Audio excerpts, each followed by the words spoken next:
მიუხედავად იმისა, რომ მახვილაურის მეურნეობა ბათუმს შემოუერთდა ყოფითი პრობლემების გადაჭრის კუთხით, დასახლებაში არაფერი შეცვლილა. მეურნეობაში მცხოვრებლებმა უწყლობის, შეზღუდული ელექტრომომარაგებისა და სხვა ინფრასტრუქტურული პრობლემების მოგვარების მოთხოვნით მუნიციპალიტეტს არაერთხელ მიმართეს.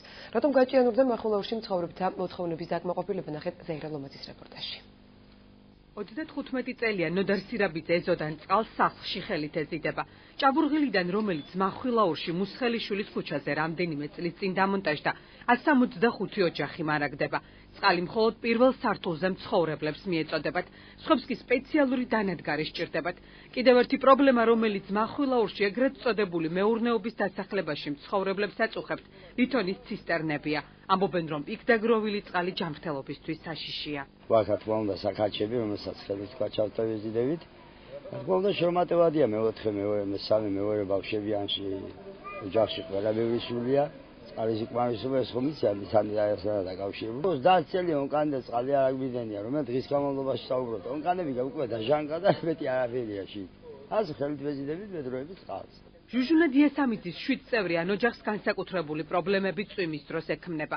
სახურავი ბოლოს 2005 წელს შეაკეთეს. მას შემდეგ კი დაზიანებული თუნუქის საფარიდან წყალი ოთახებში ჩადის. წყობრიდან გამოსული ელექტროსადენები, იატაკი და საოჯახო ნივთები. დიასახლისი ამბობს, რომ ოჯახი უკიდურეს გაჭირვებაში ცხოვრობს. ვერ დამიძინია ვერაფერია, პატარა ბავშვები ავად მიხდებიან ხანს ავანტყოფო. ერთი ბიჭი ავანტყოფი მყავს, მეორე პატიმარი მყავს, ღებულ ასლარ. არ მაქვს საშუალება რომ გავაკეთო. წვიმის დროს არ მძინავს, აბარა იგივე ცელოფანი მაქვს 3 მეტრო იმაზე კრავოთ რომ გადააფარებ, მაგრამ შვედის რამეს რომ წამოაგიგონება, კრანტი არ მოდის წყალი, ისე რომ მოდის იქანი. დასახლებაში არ არის ბაგაბაღი, ნაგვისურნები თვეში ერთხელ გააქვთ, მოუწესრიგებელია ინფრასტრუქტურა. ადგილობრივები ყვებიან, რომ პრობლემის გადაჭრის მოთხოვნით ხელვაჩაურის მუნიციპალიტეტს არაერთხელ მიმართეს. მახვილაურის ქალაქის ტერიტორიაზე შემოერთების შემდეგ კი ადგილობრივების მიერ დასმული საკითხების მოგვარება ბათუმის მერიას დაევალა. არ არის გაზი, დაახლოებით 4 წლის წინ შემოიყვანეს გაზი 300 მეტრის მოშორებით გაჩერდა და იმის მერე არავითარი რეაგირება არ მომხდარა. არის სახურავები გადასახურავი. მერე არის კიდე კილომეტრი და 400-ია ცენტრალური გზიდან შემოსვლამდე.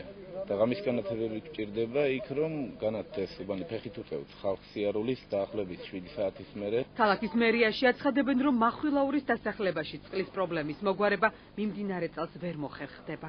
უკვე შექმნის სტადიაში არის აჭარის წყლის ალიანსი. ეს არის KfW ბანკის დაფინანსებისთვის ერთ-ერთი მთავარი წინაპირობა, რომ მოხდეს 5 მუნიციპალიტეტის შედგეს მუნიციპალიტეტების გაერთიანება, ანუ აჭარის წყლის ალიანსში და მოხდეს ამ ტერიტორიების მუნიციპალიტეტების აჭარის მუნიციპალიტეტების ტერიტორიებზე წყლის სისტემის რეაბილიტაციო სამუშაოები. საბინაო ამხანაგობის წარმომადგენლები ქალაქის მერიაში სახურავის თანადაფინანსებით გადახურვის შესახებ წერილობით მოთხოვნას რამდენიმე დღეში შეიტანენ.